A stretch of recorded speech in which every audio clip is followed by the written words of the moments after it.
வாழ்வது ஒருமுறை, வாழ்த்தட்டும் தலைமுறை. வள்ளுவர் வாக்கு. அன்பு நெஞ்சங்கள் அனைவருக்கும் சிரம் தாழ்ந்த வணக்கங்கள். பொதுவாகவே அலை இல்லாத கடல் கிடையாது, பிரச்சனை இல்லாத மனித வாழ்க்கையே கிடையாதுங்க. ஆனா அந்த அலையை தாண்டி நாம் பயணித்து வாழ்வில் கரையை சேர்வதில்தான் வாழ்க்கையின் சூட்சுமம், சுவாரஸ்யமே அடங்கி இருக்கு இல்லைங்களா?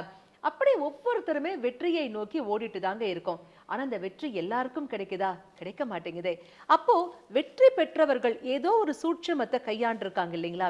அது என்ன? அது என்ன வெற்றியின் ரகசியம்?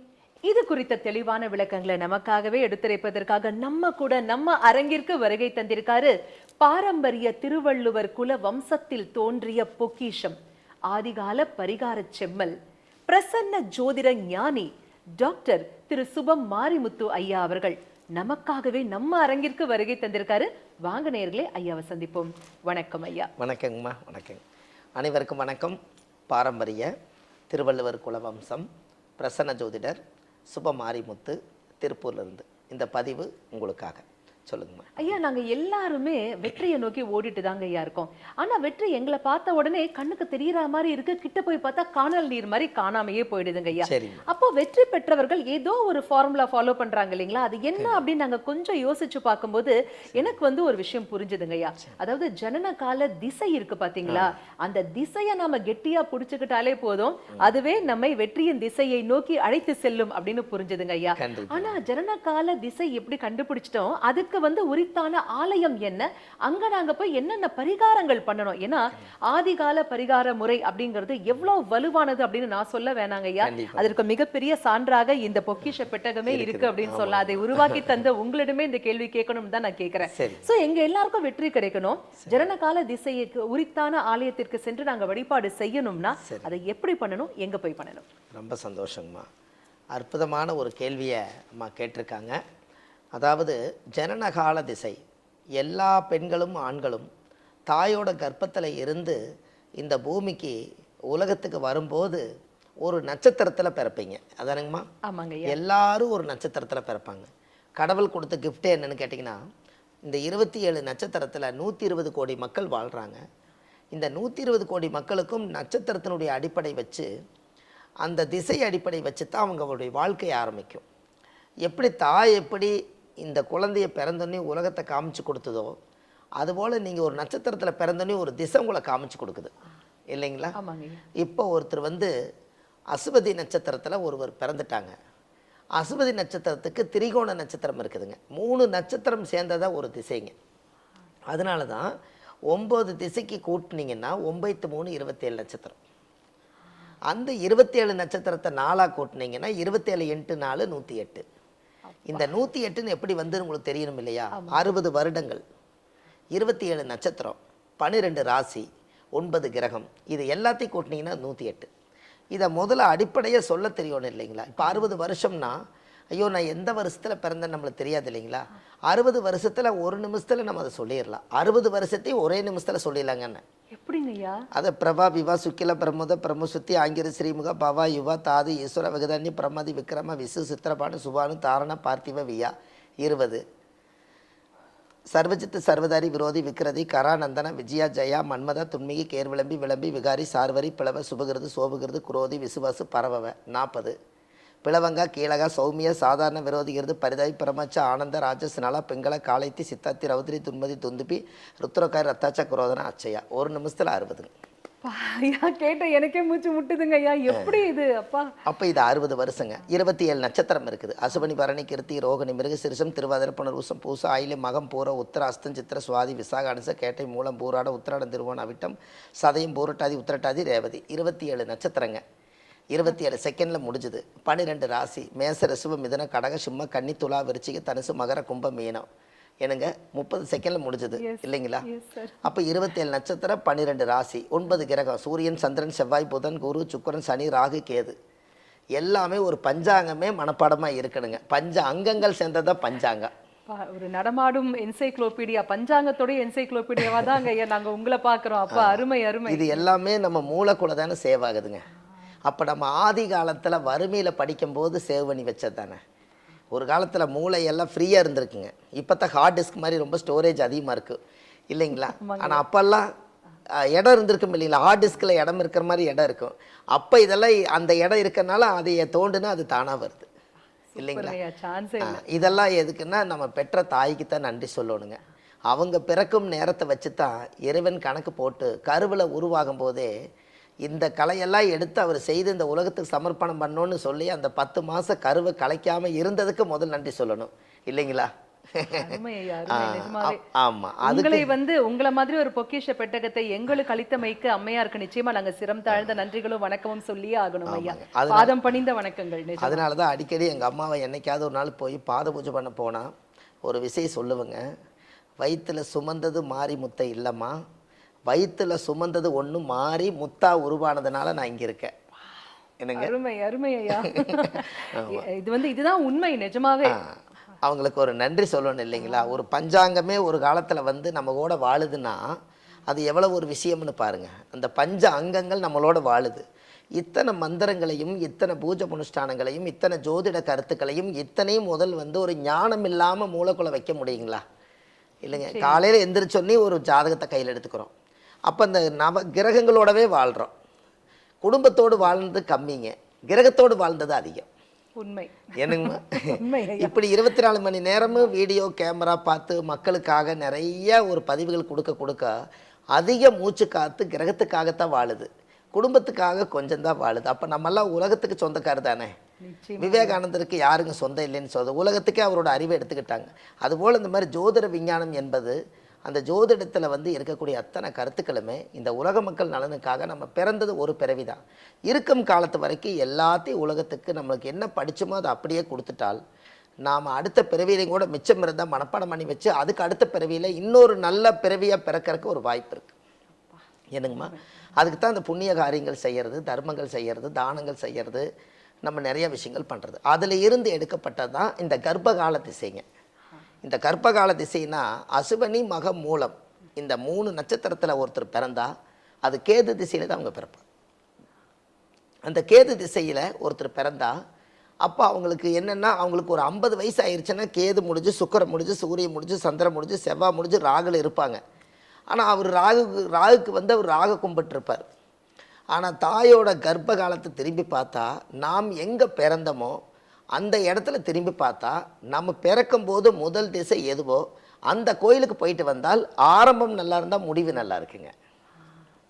என்னங்க, அவங்க எந்த கோயிலுக்கு போகணும் ஐயா? அந்த அசுவனி மக மூலத்தில் பிறந்தா கேது திசையில் பிறந்தா 9 நவகிரகத்தை நம்ம சூஸ் பண்ணி வச்சுக்கலாங்க. 9 நவகிரகத்தில் கீழ்பெரும் பள்ளம் அப்படிங்கிற ஒரு ஊரில் கேது பகவானுடைய மூலஸ்தலம் இருக்குது. மேலே வானமண்டலத்திலேருந்து வரக்கூடிய நவசக்திகளும் அங்கே இறங்கியிருக்கு.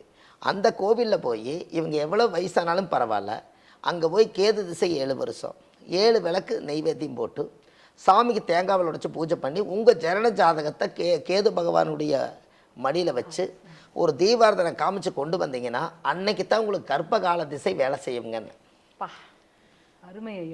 இது இப்போ நம்ம வந்து உலகத்துக்கு இதை புதுசாக உருவாக்கி கொடுத்ததுனால இப்போ எல்லாருமே திருப்பி நவகிரக ஸ்தலத்துக்கு கிளம்பிட்டாங்க.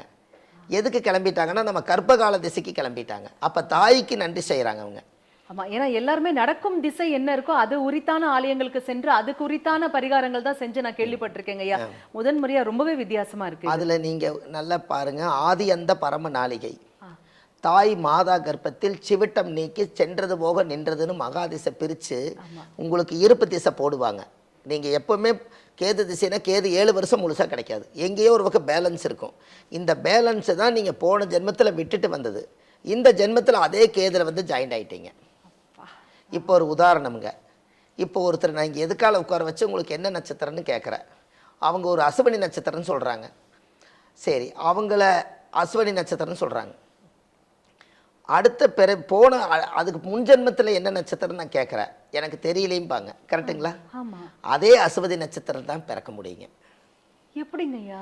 அதனால தானுங்க பிராமணர் ஐயர் கோயிலில் கூட்டிகிட்டு போனால் உங்களுடைய நட்சத்திரம் என்னன்னு கேட்டால் எனக்கு தெரியலனா உங்களுக்கு ஜென்ம நட்சத்திரம்னு சொல்கிறாங்க இல்லைங்களா. எத்தனை ஜென்மம் எடுத்தாலும் ஒரே நட்சத்திரம் தான் நீங்கள், அது எந்த காலத்துக்கு அழியாது. அதனால தான் ஜென்ம நட்சத்திரம் ஜென்ம ராசி நாமதேசியா நாம் தீர்க்காயில் தீர்க்க சுமங்கலி சித்தியத்தம். அவங்க பூஜை பண்ணும்போதே நீங்கள் பாருங்கள் 12 கட்டத்தை சுற்றி வருவாங்க. நல்லா நுட்பமாக பார்த்தீங்கன்னா அவங்க பூஜை பண்ணுறது எனக்கு ரொம்ப பிடிக்குங்க. ஏன்னா அர்ச்சகர் பூஜை பண்ணுறது சாமிகிட்ட போய் அவங்க சொன்னா தானே நம்மளோட பவர் வேலை செய்யும். அதனால எனக்கு ரொம்ப பிடிக்கும். அவங்க நீங்கள் நல்லா பார்த்தீங்கன்னா ஜென்ம நட்சத்திராய நம்ம இப்போ சொல்கிறாங்க இல்லைங்களா, நட்சத்திராய நம்ம குடும்பாய நம்ம லக்கணம் வந்துருச்சுங்களா, ஜென்ம நட்சத்திரம் ராசி வந்துருச்சு. அது நட்சத்திராய நம்ம நட்சத்திர விருச்சியானமா ஜென்ம நட்சத்திர நாமதேசியானாம் தீர்க்காயில் தீர்க்க சொல்லுவாங்க இல்லைங்களா. அதுக்கு 2ஆம் குடும்பாய நமக தைரியம் 3ஆம் இடம், வீரியம் 4ஆம் இடம், புத்திரம் 5ஆம் இடம், புத்திர 5ஆம் இடம், சத்ரு ரோகம் 6ஆம் பாவம், கலஸ்தராய நமக மாங்கலிஸ்தாய நமக 9 அப்பா தகபஸ்தாய நமக 10 ஜீவனாய நமக வருதுலிங்களா, 11 லாபாய நமக 12 விரையாய நமக எல்லாம் சுற்றி தான் அந்த சாமி கிட்ட போய் உங்கள் ஜாதகத்தவே சுத்தப்படுத்தி கொடுக்குறாங்கன்னு. அப்போ நாமோ ஜாதகத்தை அர்ச்சனையில் சுத்தப்படுத்துகிறோமே, நம்ம ஜாதகத்தை இதுவரை கோயிலில் கொண்டு போய் கருவறையில் வச்சுருக்கிறோமா? இனி எல்லாரும் சும்மா வெறுங்கையில் போகாமல் நம்ம ஜாதகத்தை எடுத்துகிட்டு போகணும். என்னங்கம்மா, நம்ம ஜாதகத்தை கொண்டு போய் நம்ம அச்சரத்தை நீங்கள் அவர் மடியில் வச்சுட்டிங்கன்னா அவர் ஒரு பாடம் பண்ணி கொடுப்பாருல்ல. உன்கிட்ட வச்சுட்டேன்ப்பா, உன் பொறுப்பு, இனிமே என் வாழ்க்கை உன்னோடையது, அவ்வளவுதான். இப்போ நீங்கள் ஒருத்தர்கிட்ட சரண்டர் ஆகும்போது எல்லாம் உங்கள் கையில் ஒப்படைச்சிட்டுங்க அப்படின்னா உங்களுடைய பாரம் குறைஞ்சிருச்சு, எல்லாம் இனி அவங்க பார்த்துக்குவாங்கிறீங்க. அப்போது நாம் ஒரு தெய்வ சக்தியில் தான் ஒரு தாய்கிட்டேருந்து கருவறையில் பிறந்திருப்போம். திருப்பி நம்ம ஜாதகம் தெய்வத்துக்கிட்டே போகும்போது தோஷ நிவர்த்தி ஆகுதுங்களா. ஒரு தடவை கொண்டு போய் சாமி கிட்ட வச்சிங்கன்னா ஒரு தோசை நிவர்த்தி ஆகுங்களா, 10 தடவை கொண்டு போய் 10 கோயில் வச்சிங்கன்னா 10 தோசை நிவர்த்தி ஆகுங்களா. அப்புறம் வேற என்ன வேணும், அது போதுமே. ஆமாங்க. ஏன் அப்படின்னு கேட்டிங்கன்னா கரு அறை, கருவறை இல்லைங்க, கருவோட அறை. நம்ம தாயோட கர்ப்பத்துக்குள்ள குழந்தை வயிற்றுக்குள்ளே எப்படி லைட் இல்லாமல் இருட்டாக இருக்குதோ அதுபோல் சாமியும் அதுக்குள்ளே அகல் விளக்கு ஒன்று தான் எரியுங்க. அந்த வெளிச்சத்துக்குள்ளே உங்கள் கண்ணுக்கு அந்த சாமி தெரியறதுனால தான் அதுவும் கருவறை, தாயுடைய கர்ப்பத்தில் இருக்கிறதும் கருவறை. என்னங்கம்மா, அப்போ அந்த கர்ப்பத்திலேருந்து நீங்கள் முதல் இந்த உலகத்துக்கு காமிச்ச திசை எதுவோ அந்த கோயிலுக்கு போகும்போது தாய்க்கு நீங்கள் நன்றி செய்கிறீங்கல்ல. அதுதான் கேழ்பெரும்பள்ளத்தில் போய் அசுவனி மகமூல நட்சத்திரக்கார் போய் அந்த கோயிலுக்கு போயிட்டு வந்தால் ரொம்ப சிறப்பாக இருக்குங்க. அடுத்தது அசுவனி முடிஞ்சு பரணி நட்சத்திரங்க. பரணி பூரம் பூராடம். இந்த சுக்கர மகாதிசையில் 20 வருஷம் சுக்கரன் திசை. அதில் ஏதாவது அவங்க பிறந்திருப்பாங்க. இந்த சுக்கரன் திசையில் அவங்க பிறந்திருக்கிறவங்களுக்கு எவ்வளோ வேணால் வயசு இருக்கலாம். கஞ்சனூரில் இருக்கக்கூடிய சுக்கரனுக்கு வெள்ளிக்கிழமை அன்னைக்கு 20 விளக்கு போட்டு சாமிக்கு தேங்காய் பழ மாலை கல்கண்டு வாங்கி அர்ச்சனை பண்ணி ஜாதகத்தை கொண்டு போய் வெள்ளிக்கிழமை அன்னைக்கு வச்சு பூஜை பண்ணிட்டு வந்தாங்கன்னா அன்னையிலேருந்து அவங்க வெளிச்சத்துக்கு வந்துடுவாங்க. அதுக்கு அடுத்தது கார்த்திகை உத்திராடம். இது இப்படி வருது அப்படி வருது பாருங்க. அசுவனி பரணி கார்த்திகைன்னு வருது. இங்கே கார்த்திகை உத்திராட திரிகோண நட்சத்திரமும் வருது. கடவுள் எப்படியெல்லாம் கணக்கு போட்டு வச்சிருக்காங்க பாருங்க. 9 திசையும் வருது, அதுலேயே நட்சத்திரமும் ஆர்டர் பண்ணி வருது பாருங்க. ஆமாங்க ஐயா, உண்மை. அசுவனிக்கும் சொல்லிட்டோம், பரணிக்கும் சொல்லிட்டோம். கார்த்திகை வரும்போது கார்த்திகை உத்திராடம் வந்து சூரிய மகாதிசையில் பிறந்திருப்பாங்க. அப்போ யாரெல்லாம் சூரிய மகாதிசையில் பிறந்திருக்காங்களோ அவங்க கும்பகோணத்தில் சூரியனார் கோயிலில் ஞாயிற்றுக்கிழமைக்கு போய் 6 விளக்கு தீபம் ஏற்றி சாமிக்கு தேங்காய் பழ மாலை கல்கண்டு வாங்கி அர்ச்சனை பண்ணி சாமி கும்பிட்டு வந்தால் அந்த சூரிய தோசை நிவர்த்தியானால் நம்மளுடைய அப்பாவோட கருவில் உருவான தோசை நிவர்த்தி ஆகுங்களா. அதுக்கு அடுத்தது கார்த்திகை முடிஞ்சு ரோகிணி நட்சத்திரம். ரோகிணி அஸ்தம் திருவோணம் சந்திர மகாதிசையில் பிறப்பாங்க. 10 வருஷ இருப்பில் அவங்க எந்த வயசில் வேணாலும் பிறந்திருப்பாங்க. அந்த ரோகிணி அஸ்தம் திருவோண நட்சத்திரத்தில் யார் ஒருவர் பிறந்திருந்தாலும் சந்திரன் திசை தாயோட திசையில் பிறந்திருப்பாங்க. இந்த ரோகிணி நட்சத்திரத்தில் கண்ணன் பிறந்தார், அஸ்த நட்சத்திரத்தில் விநாயகர் பிறந்தார், திருவோண நட்சத்திரத்தில் பெருமாள் பிறந்தார். பாருங்கள், 3 பேர் உள்ள தெய்வம் வர்றாங்க. எப்படிங்கம்மா? அப்போ இவங்க வாழ்க்கையில் ஒரு முறையாவது ரோகிணி நட்சத்திரத்தில் பிறந்துக்கிறவங்க பெருமாளை கும்பிட்டுட்டு அஸ்த நட்சத்திர விநாயகரையும் கும்பிட்டுட்டு குருவாயூர் கண்ணனையும் கும்பிட்டாச்சுனால் இவங்களுக்கு நட்சத்திர தோசை நிவர்த்தி ஆகுது. முதல் ஜாதகத்தில் நம்மளுடைய பிறந்த நட்சத்திர தோசை நிவர்த்தி ஆனால் தான் திசை வரிசைகள் நல்லா இருக்குங்க. அப்போ சந்திரன் திசைக்கு திங்களூரில் திங்கக்கிழமை அன்னைக்கு சந்திர பகவான் கோயிலில் போய் சந்திர திசை 10 வருஷம் 10 விளக்கு நெய் விளக்கு ஏற்றி சாமிக்கு தேங்காய் பழம் வாங்கி அர்ச்சனை பண்ணிட்டு வந்தால் அந்த சந்திரன் திசை தாயோட கர்ப்ப திசை அன்னையோட நிவர்த்தி ஆகலாம். அதுக்கு அடுத்தபடியாக மிருகசீரிசம் சித்திரை அவிட்டம் செவ்வாய் திசையில் தான் அவங்க பிறந்திருப்பாங்க. மிருகசீரிசம் சித்திரை அவிட்டம் இந்த 3 நட்சத்திரத்தில் பிறந்துக்கிறவங்க செவ்வாய் திசையில் பிறந்திருப்பாங்க. இந்த செவ்வாய் திசையில் யார் ஒருவர் பிறந்தாலும் அவங்களுக்கு 7 வருஷம் செவ்வாய் திசை. அப்போது வைத்தீஸ்வரன் கோயில் தைலநாயகி அம்மன் இந்த 9 நவகிரகத்தில் வைத்தியநாத சுவாமி வைத்தியம் பார்க்க வந்தவரே வைத்தியர் ஆகிட்டாருங்களா. அப்போது அங்கே வந்து அந்த சாமியே எப்படி இருக்கிறாருன்னு கேட்டிங்கன்னா 9 நவகிரகத்தில் செவ்வாய் வந்து முருகரே செவ்வாயாக இருக்காருங்கன்னு. அதனால தான் அந்த இடத்துல யாராவதுக்கு தீராத வைத்தியங்கள், தீராமல் நோய்கள் வந்து ஏதாவது தீராத பிரச்சனைகள் ஏதாவது இருந்தால், ஒரு ஆஸ்பத்திரி போகிறதா இருந்தாலும், ஒரு ஆப்ரேஷன் பண்ணுறதா இருந்தாலும், ஒரு மரண பயம் இருந்தாலும், அறுவை சிகிச்சை ஏதாவது இருந்தாலும், வைத்தீஸ்வரன் கோயிலில் போய் தேங்காயை உடைச்சிட்டு போனீங்கன்னா வீடு திரும்பிடுவீங்கன்றது அந்த காலத்து பழமொழிங்க. ஆஸ்பத்திரி போனவங்க திரும்பி வராமல் இருக்காங்க இல்லைங்களா? வைத்தீஸ்வரன் கோயிலில் போய் வைத்தியர்கிட்ட சொல்லிவிட்டு அப்புறம் வைத்தியம் பார்த்தால் நம்மளுக்கு கிளியர் ஆயிடும். அங்க கொடுக்கக்கூடிய அந்த திருநீரே வந்து மிகப்பெரிய அருட்பிரசாதம் இல்லைங்களா? ஆமாங்க. அந்த காலத்துலலாம் சொல்லுவோம், பாட்டே பாடுவாங்க. கந்தன் திரு நீர் அணிந்தால் வந்த வினை ஓடிவிடும்பாங்க.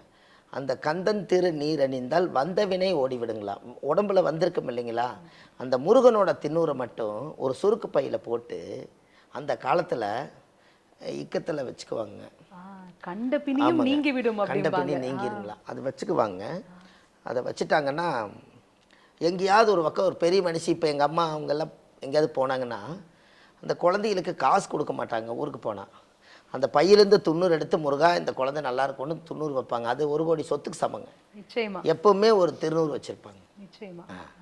இதெல்லாம் தான் அந்த காலத்தில் வைத்தியநாத சுவாமியாகவே அவர் இருக்கார். இதெல்லாம் வாழ்க்கையில் வருஷத்துக்கு ஒரு முறை நவகிரகத்தை போய் நம்ம ஊரில் இருக்கிற நவகிரகத்தை சுற்றுறது எப்பவுமே தெரிஞ்சதான். வருஷத்தில் ஒரு நாள் இந்த நவகிரகம் வந்து நம்ம சொந்தக்கார வீடு மாதிரிங்க. சூரியனா அப்பா, சந்திரனா அம்மா, செவ்வாயினா கூட பிறந்தவங்க, புதன்னா தாய் மாமன், குருன்னா பெரியவங்க குழந்தை, சுக்கரன்னா மூத்த சகோதரி அத்தை, சனின்னா சித்தப்பா பங்காளிகள், ராகுன்னா பாட்டா, கேதுன்னா பாட்டி. இந்த உறவெல்லாம் வந்துருச்சுங்களா? இவங்க யாருமே நம்ம கூட பேசலினாலும் இவங்க கிட்ட போயிட்டு வந்தால் இந்த உறவெல்லாம் சேர்ந்த மாதிரி. என்னங்கம்மா?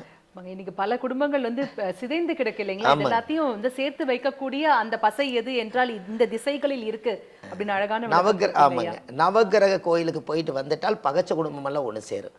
ஏன்னா எல்லா கிரகத்தையுமே ஒரே இடத்துல தானே வச்சிருக்காங்க, ஒரே கும்பகோணத்துக்குள்ள தானே இருக்குதுங்க, ஒரே அச்சரமா தானே படிச்சிருக்காங்க. அதனால அந்த செவ்வாய் பகையை போக்கும் பசை வந்து இந்த திசை தான் அப்படின்னு சொல்லணும். அருமை அருமை. அதுக்கு அடுத்ததுங்க மிருகசீரிஷம், சித்திரை, அவிட்டம் முடிஞ்சிருச்சுங்க. திருவாதிரை, சுவாதி, சதயம். யாரெல்லாம் திருவாதிரை, சுவாதி, சதய நட்சத்திரத்தை பிறந்திருக்காங்களோ அவங்க வந்து ராகு திசையில் தான் பிறந்திருப்பாங்க. அப்போ இந்த ராகு திசையில் யார் ஒருவர் பிறந்திருந்தாலும் திருநாகேஸ்வரத்தில் போய் காளகஸ்தி, திருநாகேஸ்வரம் இந்த மாதிரி மெயினான. அதனால் திருநாகேஸ்வரத்தில் போய் ராகு காலத்தில் ராகுக்கு பால் அபிஷேகம் பண்ணி 18 தீபம் போட்டு சாமிக்கு தீபம் போட்டு சாமி கும்பிட்டாச்சுன்னா இந்த திருவாதிரை, சுவாதி, சதயத்தில் இந்த கர்ப்பகால திசை நிவர்த்தி ஆகலாம். இதுக்கெல்லாம் அந்த காலத்தில் முன்னோர்கள் இதை வச்சுருக்காங்க இல்லைங்க. நீங்கள் எல்லோரும் ஒரு தடவை என்னுடைய மண்ணுக்கு வந்துட்டு போங்க அப்படிங்கிறது தானே அதோட விஷயம். அடுத்தது புனர்பூசம், விசாகம், பூரட்டாதி.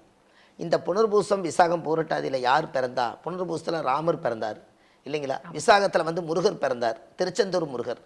பூரட்டாதியில் குபேரன் பிறந்தார்.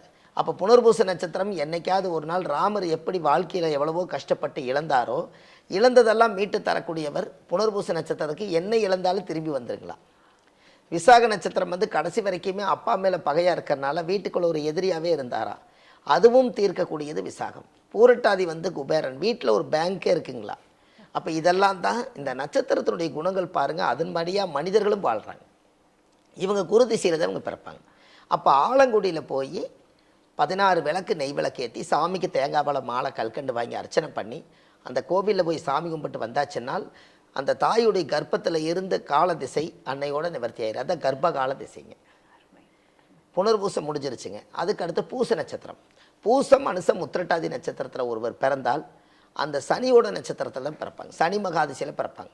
அப்போ இவங்களுக்கு வயசு எவ்வளவானாலும் யார் வந்து பூச, அனுச, உத்திரட்டாதியில் பிறந்தாலும் அவங்க முதல் முறையாக அவங்க வந்து திருநள்ளாறு கோயிலில் போய் நலத்தீர்த்தத்தில் குளிச்சுட்டு எள்ளு விளக்கு 19 விளக்கு வாங்கி சனி பகவானுக்கு சாத்தி பூஜை பண்ணிவிட்டு அவரை பார்த்துட்டு வந்தாச்சுன்னால் அவங்களுக்கு அன்னையிலேருந்து பூச, அனுச, உத்திரட்டாதியுடைய நட்சத்திர தோஷம் நிவர்த்தியா. அப்போது இந்த ராகுவோட முடிஞ்சிருச்சுங்க.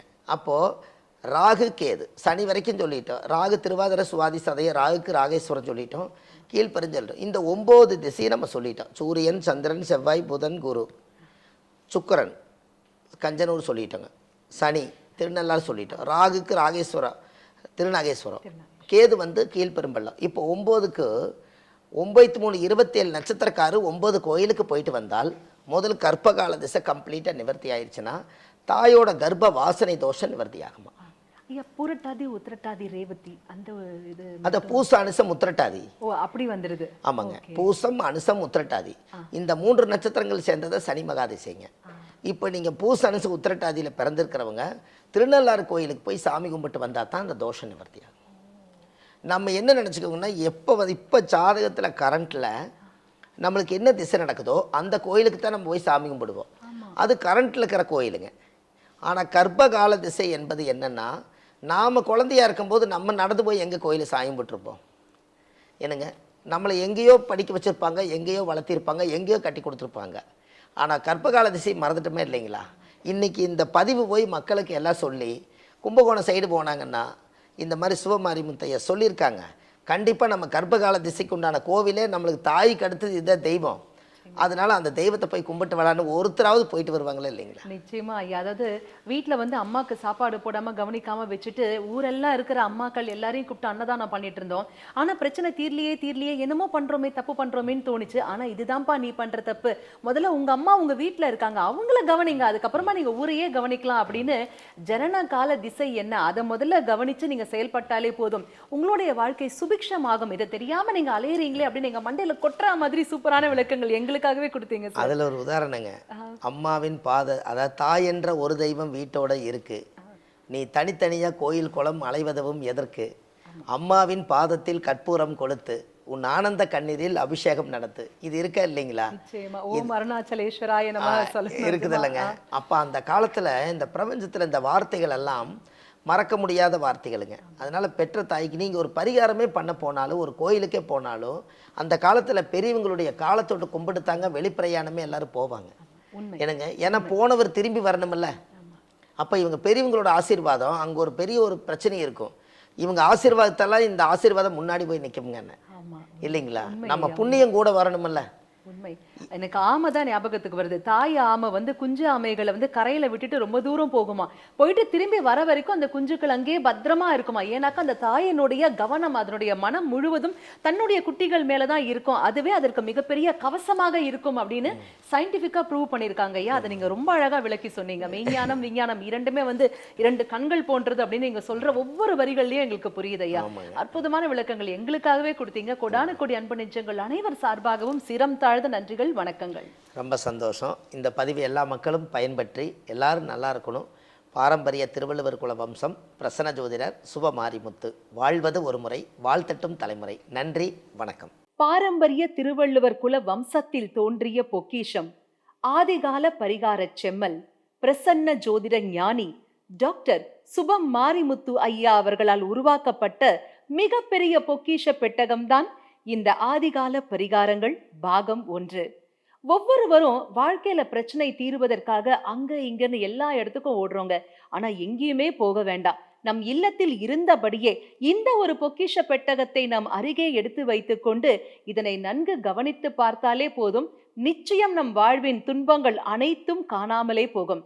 அந்த அளவிற்கு ஆதிகால பரிகார முறைகள் குறித்த அற்புதமான படைப்புகளை இந்த பொக்கிஷ பெட்டகத்தில் உள்ளடக்கி நம்ம ஐயா டாக்டர் சுபம் மாரிமுத்து அவர்கள் நமக்காகவே கொடுத்திருக்காரு. இது ஒவ்வொருத்தர் வீட்லயும் இருக்க வேண்டிய மிகவும் முக்கியமான ஒரு பொக்கிஷம். ஆக இந்த புத்தக பொக்கிஷம் உங்களுக்கும் வேணும்னா நீங்க உங்க டிவி ஸ்கிரீன்ல கீழே ஸ்க்ரோல் ஆகிற நம்பருக்கு இப்பவே கால் பண்ணுங்க. உங்களை தேடி இந்த பொக்கிஷம் உங்கள் இல்லத்திற்கே வரும். எல்லோரும் எல்லாமும் பெற வேண்டும், இல்லாமை இல்லாத நிலை வேண்டும். வாழ்வது ஒரு முறை, வாழ்த்தட்டும் தலைமுறை. அனைவருக்கும் வணக்கம்.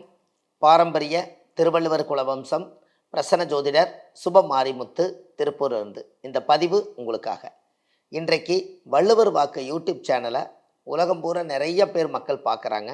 வள்ளுவர் வாக்கு யூடியூப் சேனலை நீங்கள் போய் பார்த்தீங்கன்னா ஒரு 1300 பரிகாரங்கள், ஆதிகால பரிகாரங்கள் நிறைய கொடுத்துருக்கேன். எல்லா மக்களுக்கும் பயனுள்ள தகவலாக இருக்குது. உங்களுக்கும் ஏதாவது முக்கியமானது தேவைப்பட்டால் வள்ளுவர் வாக்கு யூடியூப் சேனலில் போய் பார்த்தீங்கன்னா உங்களுக்கு நிறைய விஷயங்கள், நல்ல நல்ல விஷயங்கள் கிடைக்கும். ஒரு பரிகார கோவில் கிடைக்கும். தினமும் உங்களுக்காக இந்த ஒரு விஷயத்தை செய்து கொண்டிருக்கேன். வாழ்க்கையில் ஒரு மிகப்பெரிய பொக்கிஷமான விஷயங்கள் எல்லாம் எழுதி கொண்டு வந்துட்டுருக்கேன். இது எல்லாமே ஆதிகால பரிகாரம் வள்ளுவர் வாக்கு யூடியூப் சேனலில் போய் நீங்கள் ஒரு சப்ஸ்கிரைப் பண்ணி வச்சுக்கோங்க. அதில் இருக்கக்கூடிய நிறைய விஷயங்களை மக்களுக்கு பரிமாற்றம் செய்யுங்க. நல்லதே நடக்கும். வாழ்வது ஒரு முறை, வாழ்த்தட்டும் தலைமுறை. நன்றி, வணக்கம்.